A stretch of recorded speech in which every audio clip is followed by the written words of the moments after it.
The first thing Indy heard was the howl. It wasn't human. It wasn't animal either. It was something in between. A scream wrenched from the belly of the dark, tearing through the trees like a warning the night wasn't ready to give. She bolted upright in bed. Her fairy lights flickered once, twice, then fizzled out with a faint pop, plunging the room into darkness. What had moments ago glowed with soft, sleepy warmth collapsed into shadows etched in moonlight. Outside, the wind picked up sharp, electric, carrying with it the scent of burnt fur, scorched metal, and something else. Ozone. Blood. The fine hairs on Indy's arms stood on end. Her heart pounded so loudly she almost missed the next sound. Thud. Footsteps. Heavy. Fast. Urgent. Indy. Her bedroom door slammed open. Charlie's tall, muscular frame filled the doorway, his chest heaving like he'd sprinted through fire. No time for questions. In 3 long strides, he was beside her. His large, calloused hand clamped around her wrist, hauling her upright. "We have to go. Now." She blinked. "Charlie, what?" Only then did she notice. He was in Nike trackies, no shirt, and barefoot. His usual tousled, honey-blonde hair, more surf-rat than soldier, was plastered to his forehead with sweat. But it wasn't just his appearance that stopped her breath. It was his voice. The tone. That command. This wasn't Big Brother Charlie anymore. This was Sergeant Charlie. She'd only heard that voice once before, when she'd slipped and broken her arm on one of Dad's infamous bushbonding hikes. Charlie had carried her for 2 hours down a steep ridge, barking orders at his brothers and ignoring the blood soaking his own leg. He hadn't flinched once. But this wasn't survival mode Charlie. This was end of the world Charlie. From somewhere downstairs came the crunch of breaking glass, followed by a sound like a growl dragged through wet gravel. Bone deep. Inhuman. Alpha, Bravo, breach at the south wall. Charlie barked into the comm clipped to his waistband. Indy flinched. Comm unit. Each sibling had been issued one when they'd moved into the remote farmhouse 2 months ago. Dad called it precautionary. Charlie said it was paranoia. She'd laughed. But she wasn't laughing now. Charlie yanked her down the corridor. "Alpha. Bravo," she whispered. Not just weird nicknames, then.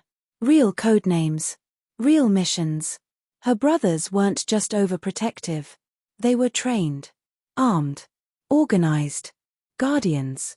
The corridor opened into the living room, a wide, open-plan space lined with windows. Just this afternoon, it had been filled with laughter and melted birthday candles.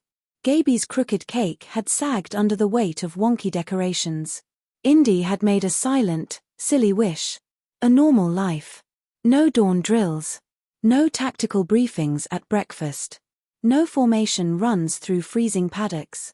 No having her phone locked in the bloody weapons safe. Just music. Sleepovers. Maybe even Andrew from science working up the courage to ask her to formal using one of his dumb memes. She joked about Dad trading PT for Pilates that morning. Charlie had choked on his protein bar. Everyone had roared with laughter, even Dad, who rarely cracked more than a smirk. And for a second, just a second, it had felt real. Normal. But normal had never belonged to Indy Sterling. Crash. The front window exploded. A rock, blackened and steaming, rolled across the floor. Then. A blast. The front of the house buckled under pressure. The floor jolted. Heat roared down the hall, shattering picture frames and igniting the curtains in a wall of fire. An alarm screamed. Then fizzled. Charlie tackled her to the ground as the coffee table launched into the wall, cracking plaster. To the back, he shouted, pulling her up again. She scrambled after him, bare feet slapping against cold tiles. The air buzzed, thick with static. Blue-white light flickered, like lightning trapped in a jar. They burst into the kitchen. Alpha and Echo stood by the window, lean, alert, and scanning the tree line like a pair of watchful owls. Their rifles swept in perfect synchrony, eyes locked on the dark press of the cornfields beyond. Neither spoke. Each movement was practiced, precise. Bravo strode to the glass-sliding door at the back, boots crunching over shattered ceramic. He snatched a short-barrel shotgun from the wall rack, flicking the safety off with a click that sounded far too loud in the chaos. Fox, or Foxtrot, as Dad called him when things got serious, grinned like it was a game he'd already won. He kicked the kitchen door closed behind him and crossed to the rear entrance, peeking through the back door's narrow glass slit into the paddock. With a casual flick of his wrist, he flipped his favorite combat knife into the air, caught it cleanly, and slid it into the sheath strapped to his thigh. The last to enter was Gaby. 17, wiry, and wired for war, he skidded into the kitchen like a missile, flinging a duffel bag onto the tiles. Loaded and packed, he shouted over the din. Alpha turned and tossed a small pistol toward Indy with pinpoint accuracy. "Like we practiced, little sister," he said, nodding at her with calm reassurance. She caught it on instinct, fingers curling around the grip, metal cold against her skin. But something was different. The weight hit harder than it ever had in training. It felt heavier, denser, like it knew what it might have to do. Her pulse spiked. Her breath caught in her throat. This wasn't a drill. This was real. A scream rang out behind her, from the pantry. Outside. It didn't matter. "All clear here," Fox called, his voice sharper now, the grin gone. Bravo's voice snapped across the room next, slicing through the rising tension like a whip. "Form up, Delta column. Regroup at the Ute. Move. Move. Move." The family shifted into motion, their bodies falling into a clean military Delta formation, tight, purposeful, protective. It wasn't panic. It was muscle memory. It was command. Her brothers, Bravo, Alpha, Echo, Foxtrot, Gaby, moved as one. This wasn't their first breach. It was just the first time Indy had seen their daily play transformed into a battlefield. All those bizarre parenting drills. All those tactical breakfast briefings. All those hikes disguised as survival training. She used to think Dad was just intense. Now, she understood. It had all been real. The curtain hadn't just pulled back. It had been ripped clean off its hinges.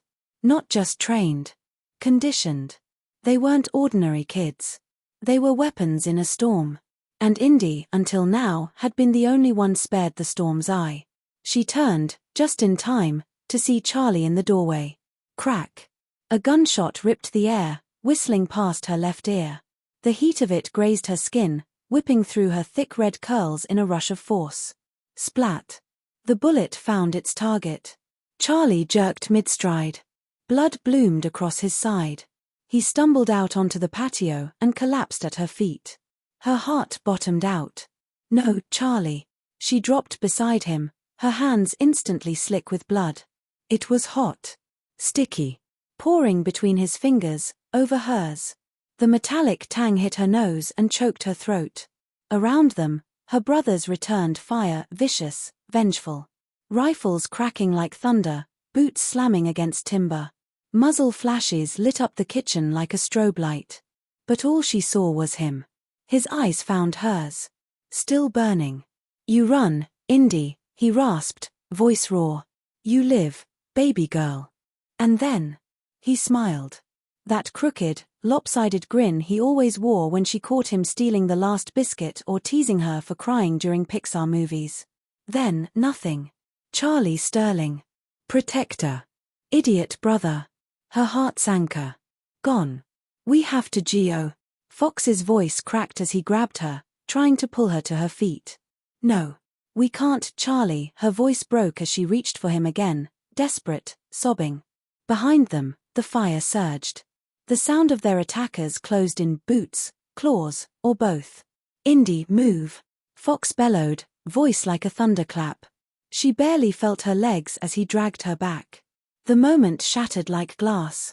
Then, Dad burst into the hallway, shirt soaked in blood, eyes wild with fury. "Echo and Henry are upstairs, holding cover fire at the front," he shouted, voice raw. Then he stopped. Just for a second. His gaze dropped to the blooded mess at Indy's feet. Charlie. His son. The silence hit like a blow to the gut. Something in Dad's face cracked. But only for a heartbeat. "Get her out," he growled. Not a plea. A command. A crash from the roof, tiles shattered. Screeching echoed from above. Wet. Shrill. Inhuman. Get her out. Dad roared again, reaching for Indy. His arms wrapped around her in a single motion, and he spun her toward Fox. Then, his hand on her back. One final shove. Down the stairs. Into her brother's arms. Dad. Indy twisted, trying to look back. But he was already gone. The smoke swallowed him whole. Her breath hitched. No, please, Dad, she cried, struggling in Fox's grip. But the hallway erupted behind them, flames exploding through the stairwell. The front porch, once covered in hand-built railings and planter boxes, was engulfed. The timber splintered. The door was torn clean off its hinges, fire licking up the walls like fingers trying to claim the sky. The farmhouse, their safe house, their home, was burning from the inside out. Fox didn't speak. He just ran. Carrying her through the yard, gravel and blood sticking to her bare feet. She twisted again, just in time to see the roof collapse inward, smoke billowing like a beast taking its final breath. The ute skidded into view, engine roaring, back doors already open. B was shouting commands from the driver's seat, the others piling in. Go. Go. Go. Fox threw Indy into the passenger seat and slammed the door. The engine roared. Gravel spat in all directions as the ute tore down the dirt road. Indy curled against the window, shaking. Blood streaked her arms in rust-red smears. Her shirt stuck to her skin. Charlie's blood. Her voice trembled. Dad. No answer. Echo. Henry. Silence. She turned, dread curling through her chest. They're not here. Why aren't they here? Bravo didn't meet her eyes. We left them, she croaked. Fox whispered, they were covering the east flank. There wasn't time. We left them. She slammed her fists into the car seat. We're not supposed to leave anyone. Fox pulled her into a hug, his voice ragged. You were the priority. Charlie made the call. So did Echo, Henry, and Dad. Bravo's voice was low. Protocol. Regroup at secondary outpost. Triage later. We survive first. They're not dead, Alpha said from the tray. His voice was calm. Too calm. If they were, we'd know. Indy closed her eyes. The howl came back. Long low. Soaked in fury and something older than fear. Not animal. Not human. Something else. Something that didn't just live in the dark. It ruled it. And somehow, it knew her name.